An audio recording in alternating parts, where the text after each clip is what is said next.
ఒక personal question అడుగుతున్నాను sir. అంటే యాక్చువల్‌గా ఇప్పుడు జయభారతి పార్టీ పెట్టారు. మీ ఆశయాలను తీసుకొని వెళ్తున్నారు జనాల్లోకి. కానీ జేడీ లక్ష్మీనారాయణ గారు ఎప్పుడు ఒక సెంట్రిక్ పర్సన్‌గా ఒక అంటే టాప్ లీడర్‌గా ఉండాలనుకున్నారు. నంబర్ 1 పొజిషన్‌లో ఉండాలనుకున్నారు. దానివల్లనే పవన్ కళ్యాణ్ గారితో విభేదించి బయటకొచ్చేశారు. ఇందాక కూడా నేను వస్తూ ఉంటే ఒక ఒక కుర్రాడు అంటే ఫస్ట్ టైమ్ ఓటరు నాతో అన్నమాట. జేడీ లక్ష్మీనారాయణ గారు ఆ పార్టీలో ఉండుంటే ఇప్పుడు వైజాగ్ ఎంపీ అయ్యేవారు అని అన్నాడు నాతో ఒక కుర్రాడు ఇందాక. సో కాదు అట్లాగేమైనా ఉందా? మీరు అంటే నెంబర్ 1 ప్లేస్‌లో నేను ఉండాలి. సో ఇద్దరు నెంబర్ 1 ప్లేస్‌లో ఉండడం వల్ల అక్కడ ఫిట్ కాకపోవడం వల్ల బయటికి రావడం జరిగిందా? నేను ఎప్పుడు కూడా రాష్ట్రం నెంబర్ 1గా ఉండాలని కోరుకుంటాను. నేను నెంబర్ 1గా ఉండడం కాదు. దానికోసం ఏంటంటే నిర్దిష్టమైన ఐడియాలు మనకు ఉంటాయి. ఆ ఐడియాలను అమలు చేయాలి అంటే ఏమవుతుందంటే మనకు ఆ విధమైన వాతావరణం కావాలి. నేను ఇప్పుడు అదే అంటున్నాను. ఈవెన్ ఎన్నికల్లో రిజల్ట్స్ వచ్చిన తర్వాత కూడా అందరం కలిసి పనిచేద్దామని నేను అంటున్నాను, కానీ నా మాటే నెగ్గాలి అని నేను అనట్లేదు. ఇప్పుడు అందరం కలిసి పనిచేసి రాష్ట్రాన్ని నెంబర్ 1లో పెడదామని అనుకుంటాను. ఎందుకంటే నేను సుస్పష్టంగా నా భావాలను వ్యక్తం చేసే వ్యక్తి.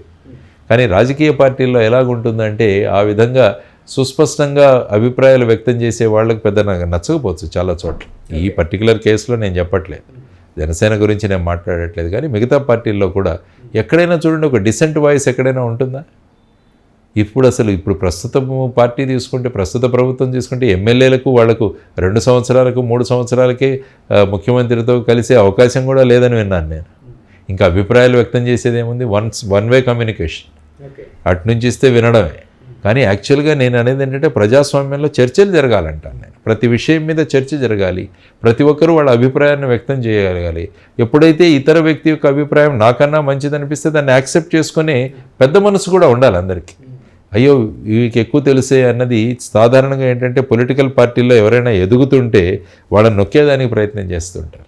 ఎందుకంటే ఎప్పుడు కూడా లీడర్షిప్ ఎప్పుడు కూడా ఫాలోయర్స్ ఎక్కువ కావాలనుకుంటారు, కానీ లీడర్స్ ఎక్కువ కావాలని కోరుకోరు పార్టీలో. అందుకనే అన్నాను, మంచి లీడర్కి మీడియాకర్ లీడర్కి తేడా ఏంటంటే మంచి లీడర్ ఎప్పుడు కూడా మిగతా వాళ్ళను తన స్థాయికి తీసుకురావడానికి ప్రయత్నిస్తాడు.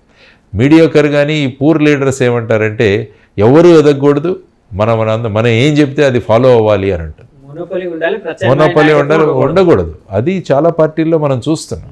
సో ఆ విధంగా ఉండకూడదు. ఎప్పుడు కూడా పార్టీ నాయకులు ఎప్పుడు కూడా స్వతంత్ర గొంతుకలని, స్వతంత్ర ఆలోచనలని మనం తీసుకొచ్చి బ్రాడ్ మైండెడ్గా అందరినీ ఆలోచించగలం. సార్ ఇలాంటి ఆలోచన ధోరణి ఎక్కువగా ఈ ప్రాంతీయ పార్టీలోనే ఉంది కదండి.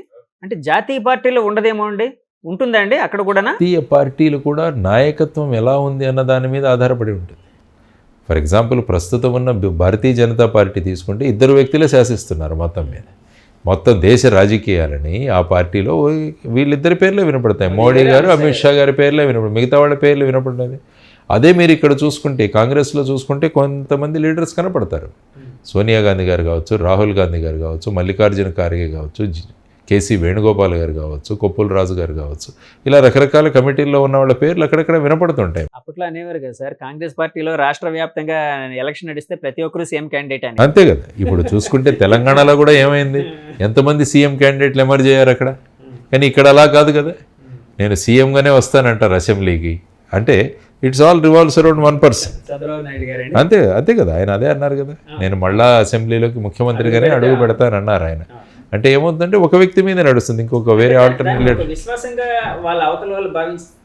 అంటే ఏమవుతుందంటే బేసిక్గా ఏంటంటే మనం అన్నీ కూడా 1 మ్యాన్ చుట్టూ తిరిగే పార్టీలు ఇవన్నీ కూడా. అంటే ఆ వ్యక్తి ఏం చెప్తారు, వ్యక్తి పూజ అన్నది. అందుకనే డాక్టర్ బాబాసాహెబ్ అంబేద్కర్ గారు అప్పుడు చెప్పిన విషయం, వ్యక్తి పూజ రాజకీయాల్లోకి వస్తే అది నిరంకుశ తత్వానికి దారి తీస్తుంది అన్నది మనం గమనించాలి. దాని నుంచి చాలా జాగ్రత్తగా ఉండాలన్నారు. సో ఇంటర్నల్గా మీరు పార్టీల్లోనే ప్రజాస్వామ్యం ఉండాలి కదా. ప్రజాస్వామ్యం అంటే అందరూ కలిసి చర్చించే విధంగా ఉండాలి కదా. సో ఆ విధంగా ఆ కుర్రవాడు అడిగిన ప్రశ్నకు నేను ఆ పార్టీ గురించి నేను మాట్లాడలేదు, కానీ ఇన్ జనరల్ పార్టీల గురించి మాట్లాడుతున్నాను. నేను ఎందుకు బయటకు వచ్చేసానన్నది కూడా నేను స్పష్టంగా ఇంతకుముందే చెప్పాను. మనం ఫుల్ ఫ్లెడ్జ్డ్గా మనం వెళ్ళాలన్న కాన్సెప్ట్తో ఉండేవాడిని నేను అప్పుడు. అక్కడ ఆ వాతావరణం లేకపోవడం వల్ల బయటకు వచ్చారు, అంతే కదండి. ఆయన అటు వెళ్తాను అన్నారు, ఇటు చేయడం అది కష్టం అవుతుందేమో, నా పార్టీ బలోపేతం అవుదేమో అనుకున్నాను. సార్ ఇప్పుడు జెన్యూన్గా చెప్పండి, ఆయన పవన్ కళ్యాణ్ గారు ఈ ఎలక్షన్లో తనకంటూ ఒక ముద్ర వేసుకున్నారు అని అనుకుంటున్నారా, భావించచ్చా అండి? వాళ్ళ ఓట్ షేరింగ్ పెరిగే అవకాశం ఉందని భావించచ్చా సార్? ఆయన ప్రస్తుతం ఉన్న పరిస్థితుల్లో ఇంకా ఇదే బెస్ట్ ఆప్షన్ అన్నట్టుగా ఆయన నిర్ణయించుకున్నారు. అంటే ప్రస్తుతం ఉన్న రాజకీయ దీంట్లో అలయన్స్లో కలవడము, కొన్ని సీట్లు తీసుకోవడము, ఆ తర్వాత పార్టీని ఒక ఎందుకంటే 10 సంవత్సరాలైనా కూడా ఒక రిప్రజెంటేషన్ లేదన్నది ఆయన చెప్పారు. ఆయన అదే అన్నారు, మీరు ఇంతమంది వస్తారు కానీ మమ్మల్ని ఎవరిని ఎన్నుకోవట్లేదని కూడా అన్నారు ఆయన.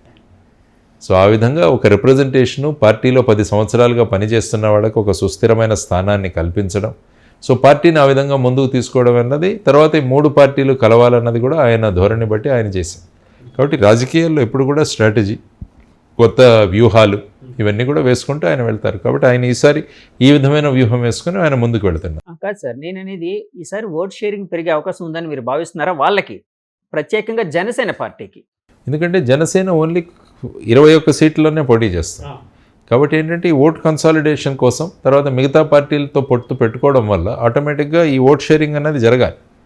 ఓట్ షేరింగ్ అన్నది జరుగుతుంది. ఎందుకంటే ఇండివిజువల్ పార్టీగా ఇప్పుడు అవ్వచ్చు, కానీ అదంతా కలిసిన ఓట్ అవుతుంది. ఇప్పుడు రేపు జనసేనకు వచ్చే ఓట్లన్నీ కూడా భారతీయ జనతా పార్టీ, తెలుగుదేశం, జనసేన యొక్క ఓన్ ఓట్, ఇవన్నీ కలిసి పడతాయి. ఇంతకుముందు ఎన్నికల్లో 2019లో పడిన ఓటు జనసేనకు మాత్రమే పడింది. ఆ ఓటు వాళ్ళు 5.6% అది పెరిగే అవకాశం ఉంటుంది, డెఫినెట్గా ఉంటుంది.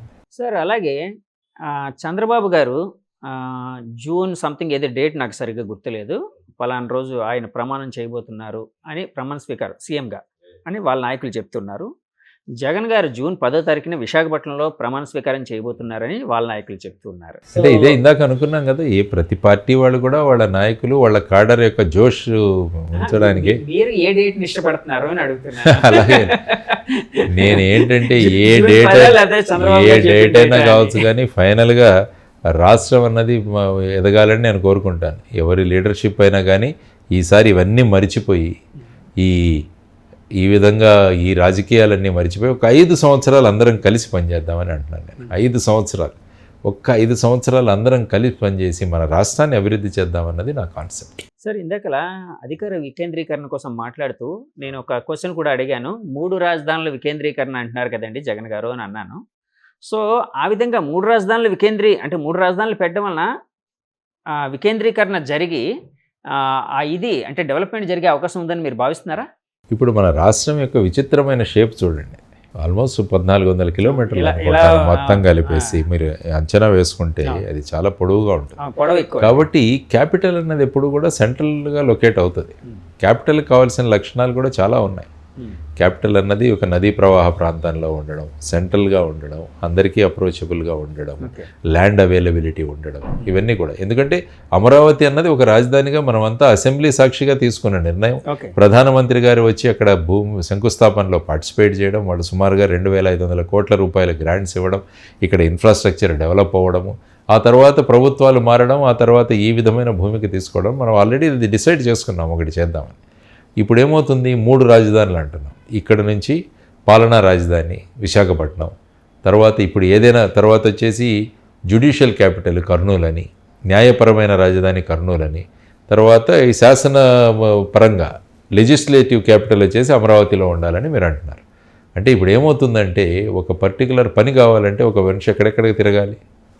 ఫర్ ఎగ్జాంపుల్ ఇచ్చాపురంలో ఉన్న వ్యక్తి హైకోర్టుకి వెళ్ళాలి, ఇచ్చాపురం నుంచి కర్నూలుకి వెళ్ళాలి. ఆ విధంగా ఫర్ ఎగ్జాంపుల్ కుప్పంలో ఉన్న వ్యక్తి ఏదైనా ఒక ఫైల్ పట్టుకొని వెళ్ళాలి, ఏదైనా ఇప్పుడు ఆపరేషన్ లేకుండానే మోకాళ్లకు ప్లాస్మా ట్రీట్మెంట్, మీ ఆర్థోపెడిక్ సమస్యలన్నిటికీ రోబోటిక్ టెక్నాలజీ ద్వారా తక్కువ ఖర్చుతో శాశ్వత పరిష్కారం, ఫ్రీ కన్సల్టేషన్, ప్రతి ట్రీట్మెంట్ పై 20% డిస్కౌంట్. ఈ ఆఫర్ కొద్ది రోజులు మాత్రమే, త్వరపడండి. V9 hospitals 9281465842.